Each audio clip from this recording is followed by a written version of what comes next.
Централен дневник на К1, добро вечер. Еве ги настаните кои го одбележаа првиот ден од месец август. Целосно изгоре млекарница Николови во Свети Николе.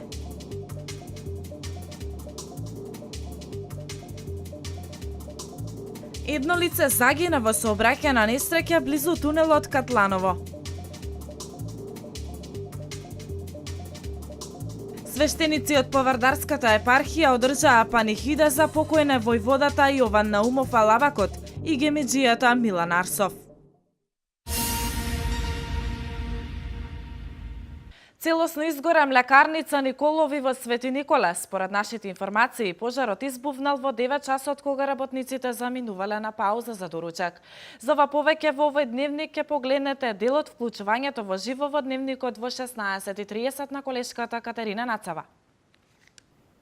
Ние сме веќе овде на лице место каде што всушност се и случи несреќата.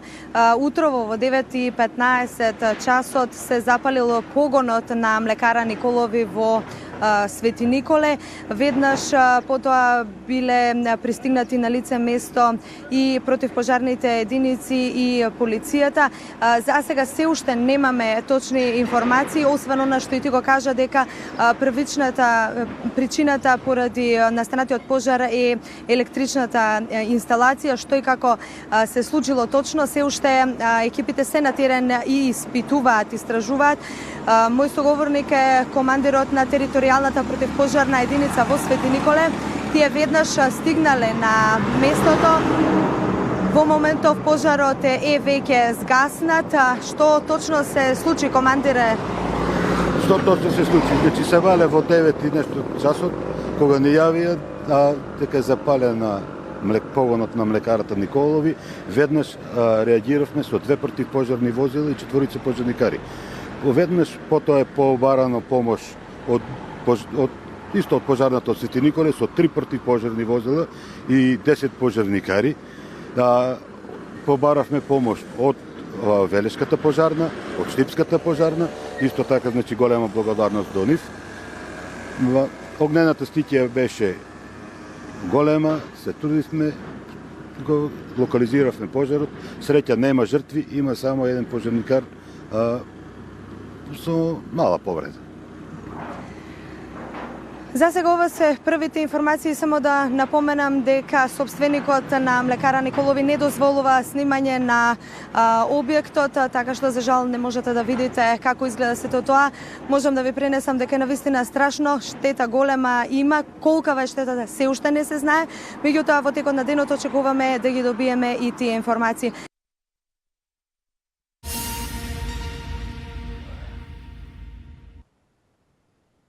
А несреќите продолжуваат. Утрово 45 годишен маж загина во сообраќајна несреќа на автопатот Скопје-Велес после тунелот кај Катланово во провалија длабока десетици метри. Колешката Дијана Иванова ги има деталите. Нова сообраќајна несреќа на автопатот Скопје-Велес. Веднаш после тунелот кај Катланово во провалија длабока десетици метри излета на автомобил марка Рено. За сега се уште не е познато времето на настанување на несреќата. Истата во полиција ја пријавиле утринава во 9 часот луѓе кои што правеле пауза на паркингот. Она што се знае дека возачот, маж на возраст од околу 45 години, е починат. Првичните информации од полицијата говорат дека неговото тело е пронајдено на десетина метри до автомобилот и е во фаза на распаѓање. Јавен обвинител и полицијата вршеа увид, а телото на починатиот е предадено на обдукција. Инаку полицијата работи на расветлување на можноста починатиот да е 45 годишниот Робертино Чонтев, кој веќе една недела се води како исчезнат. И тој управувал автомобил марка Рено и со него на 24 минатиот месец излегол од дома. Македонија слави 2 Илиндена, 113 години, 10 дена Крушевска република и 72 години од првото заседание на АСНОБ. СВР Велес поднесе кривична пријава против ВТ-37 од Кавадарци поради постоење основи на сомнение за сторено кривично дело – фалсификување пари.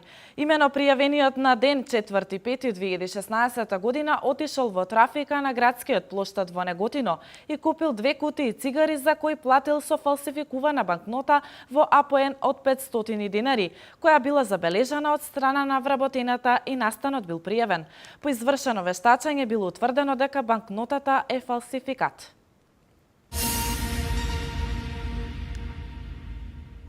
Ноќи во пламен во Велешкиот регион. За ова известува територијалната противпожарна единица, конкретно за пожарот кој се случил синоќа околу 22 часот, каде биле запалени неколку стрништа.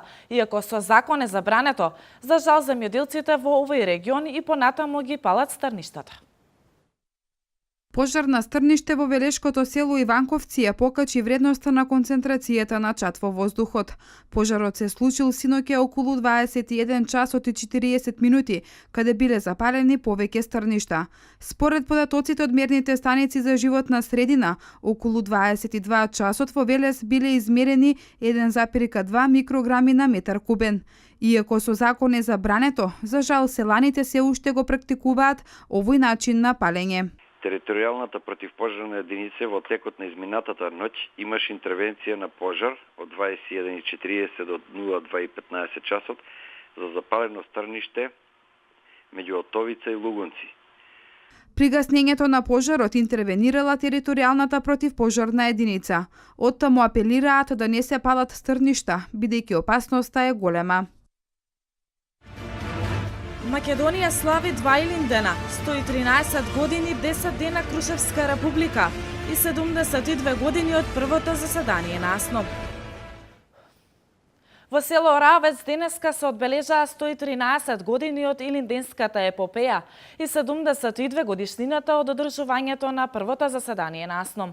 Почет и слава се оддаде на учесникот во Илинденското востание Јован Наумов Алабакот и на најмладиот гемиџија Милан Арсов, родом од ова село. На ден пред големиот Илинден во организација на Општинскиот комитет на ВМРО ДПМН Велес во селото Раовец одржана панихида за покојна војводата Јован Наумов Алабакот и гемиџијата Милан Арсов. Зашто ти си воскресение, живот и покој на упокоените слуги твои Јован и Милан, Христе Боже наш.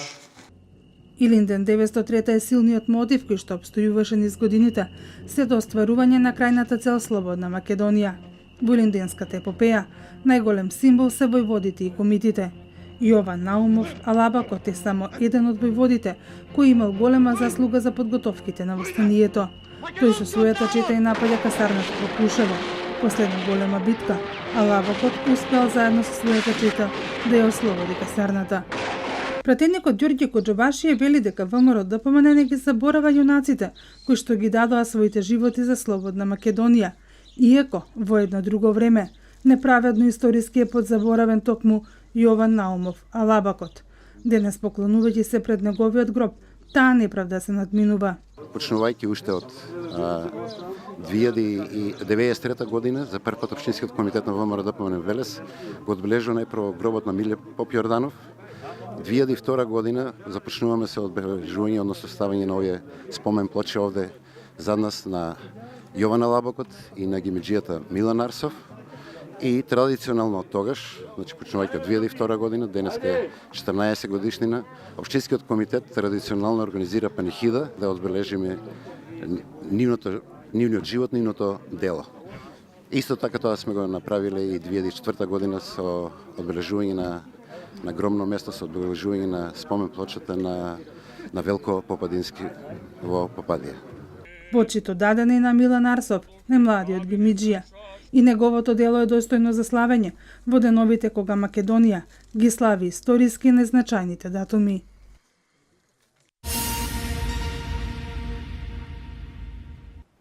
Уште еден од низата спортски настани планирани по повод големиот празник Илинден. Од Вруток по течението на реката Вардар па се до Гевгелија. Ова е рутата на тројцата кајакари Спасик, Златаров и Котев кои по повод националниот празник им одадоа почит на славните илинденци и војводи кои се бореле за Слободна Македонија. Од Вруток по течението на реката Вардар па се до Гевгелија. Ова е рутата на тројцата кајакари Спасик, Златаров и Котев, кои по повод националниот празник Илинден им оддаваат почит на славните комети и војводи кои се бореле за слободна Македонија.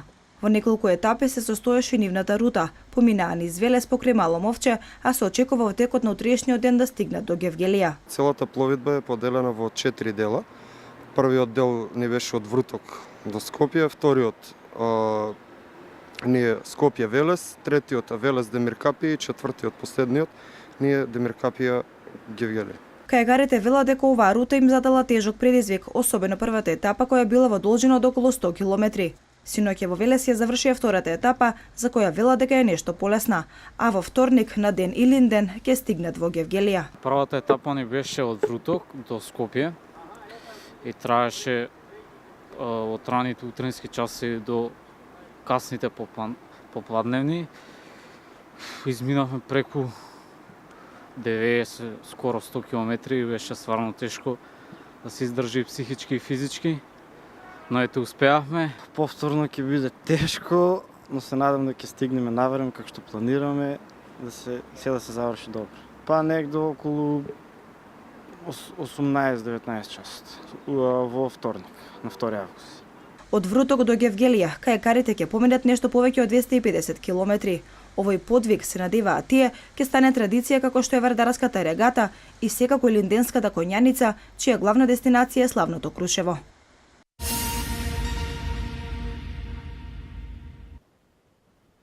Република Македонија ги чествува двата Илиндена. 113 години од почетокот на Илинденското востание и 72 години од првото заседание на АСНОМ. Воена делегација на армијата на Република Македонија, предводена од началникот на генералштабот на АРМ Методија Величковски, ќе оствари дводневна официјална посета на македонските мировници во Кабул, Авганистан. Вести од Македонија. Република Македонија ги одбележува двата историски Илиндена, 113 години од почетокот на Илинденското востание и 72 години од првото заседание на АСНОМ. Председателот на Република Македонија Ѓорги Иванов ќе присуствува и ќе се обрати на одбележувањето во меморијалниот комплекс во Пелинце, а председателот на Собранието Трајко Велјановски во Скопје пред споменикот на Методија Андонов Ченто, председател на президиумот на АСНОМ. Премиерот Емил Димитриев ќе ја предводи делегацијата на централното чествување на Мечкин камен во Крушево. Таму ќе биде положено цвеќе на гробот на Никола Карев, местото слива, и на споменикот на бранителите на Крушевската република на Мечкин камен, каде што ќе се одржи голем народен собир. Во Крушево за Илинден традиционално ќе пристигнат и коњаниците од Илинденскиот марш, а градот денеска ќе биде домаќин на научно-културните средби 10 дена Крушевска република. Манифестацијата започнува вечерва во 20 часот и 30 минути на гумење во пресред на утрешното одбележување на македонскиот национален празник 2 август Илинден. Пред свеченото отварање на гумење ќе пристигнат коњаниците Илинденски марш, патот на Срешовото топче и пешадиите Христо Узунов и Тодор Александров.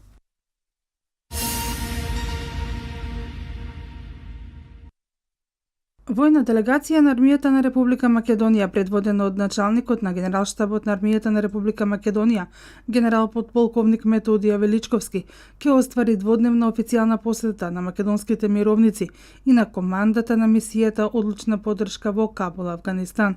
За време на престојот во Авганистан на 2 август, македонската воена делегација заедно со сите припадници на армијата на Република Македонија од оваа ротација кои се наоѓаат во мисијата Одлучна поддршка ќе го прослава државниот празник Илинден. Македонскиот контингент го сочинуваат 39 припадници на армијата на Република Македонија, кои ги изведуваат должностите во составот на КОСАК, силите за обезбедување на главната команда на мисијата Одлучна поддршка во Кабул и во командата за обука, советување и асистенција Север.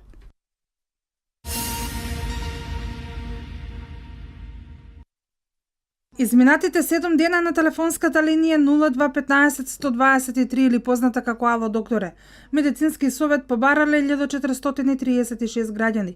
Линијата е достапна секој ден 24 часа со цел да се овозможи непосредна медицинска консултација во момент на појава на различни симптоми на нарушување на здравјето. Оваа недела најмногу повици биле за покачен крвен притисок, главоболки и алергии. 25 доктори преку телефон давале здравствена помош со совети и соодветна симптоматска терапија.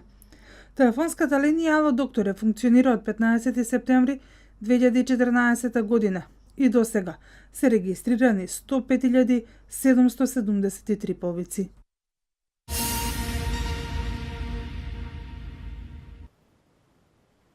Бунтовниците во Северна Сирија соборија руски воен хеликоптер. 9 лица се уапсени како дел од групата која изврши напад врз хотелот во кој председателот Реджеп Тајип Ердоган бил на одмор при обидот за воен преврат на 15 јули. Вестите од светот.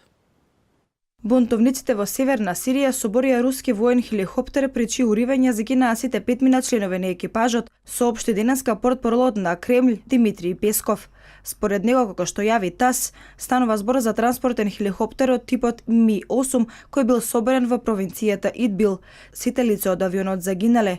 Тие загинаа херојски затоа што успеале да го пренасочат леталото и при падот да не предизвикаат поголем број жртви на земјата, рече Песков. За сега не е јасно која бунтовничка група го соборила хеликоптерот. Како што јави BBC, хеликоптерот се враќал во својата база во Сирија од мисија за испорака на хуманитарна помош во Алепо.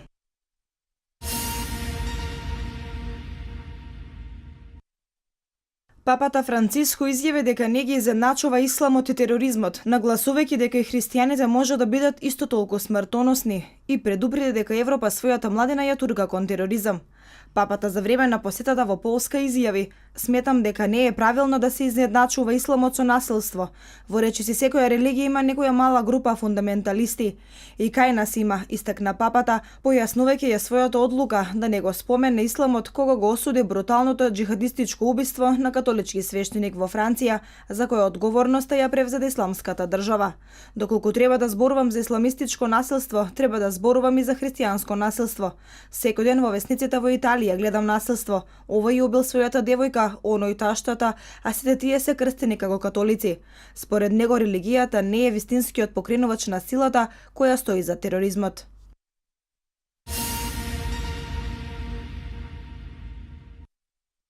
Уапсени се 9 кои се осомничени како дел од група која изврши напад врз хотелот во околината на туристичкото место Мармарис на турскиот брег на Егејското море, во кој што председателот Реджеп Тајип Ердоган бил на одмор при обидот за воен преврат на 15 јули. Акцијата за апсење се случила денеска, информираат турските власти. Како што пренесуваат локалните медиуми, властите информацијата за локацијата на осомничените ја добиле од локалните ловџии. Потрагата пушти 3 лица продолжува. Ердоган бил во хотелот со своето семејство, кога доцна вечерта на 15 јули добил дојава за обидот за преврат и по препорака било одлучено веднаш да биде преместен на друго побезбедно место. По настаните, председателот изјавил дека ако се задржал барем 15 на минути повеќе во хотелот, најверојатно сега немаше да биде жив.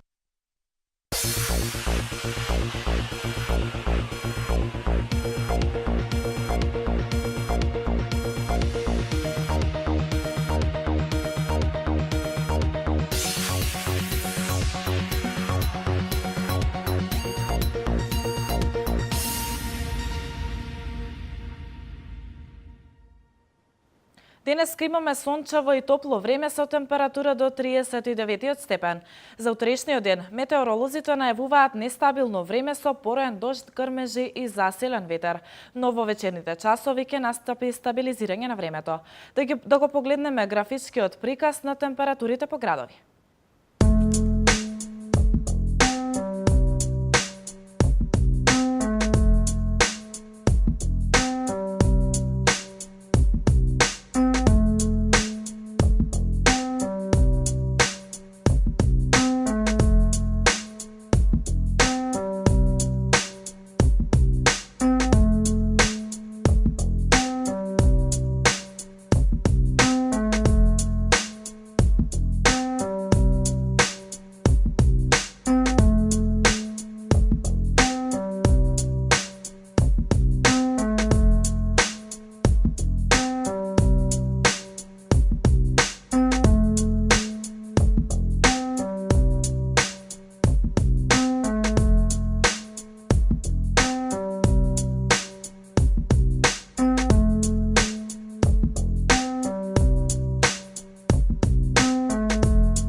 Со оваа информација го завршуваме последниот информативен блок. Имете пријатна вечер со програмата на КР.